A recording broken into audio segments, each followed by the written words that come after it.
À l'heure où ce reportage est diffusé, Issa Chiroma Bakari rassemble ses effets pour quitter sa résidence de fonction à Yaoundé.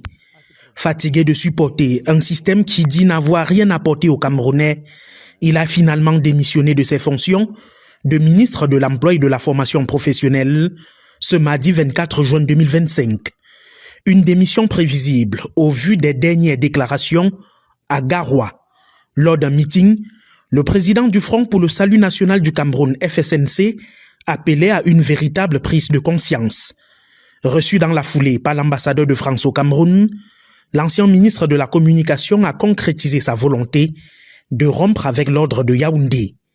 À 75 ans, l'ex-opposant qui s'est ensuite allié au Rassemblement démocratique du peuple camerounais parti au pouvoir sonne visiblement la fin de cette collaboration.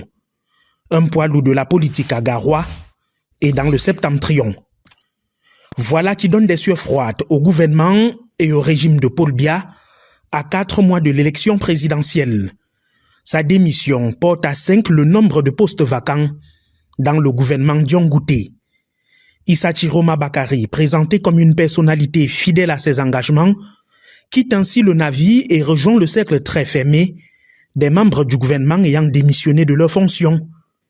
D'autres membres pourraient également quitter le bateau Biya, alors que les appels à sa candidature, âgé de 92 ans et plus vieux président en exercice dans le monde, ne cessent de se multiplier dans le sérail.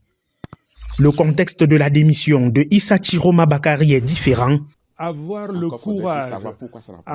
courage de se remettre en cause, ça fait partie d'intelligence, n'est-ce pas? Vous ne nous reprocherez pas, vous ne reprocherez pas au gouvernement de faire preuve d'audace et d'intelligence.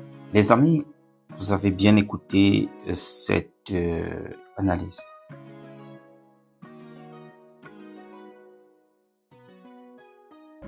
Les amis, vous avez bien écouté le reportage concernant la démission du ministre Issa Chiroma du gouvernement.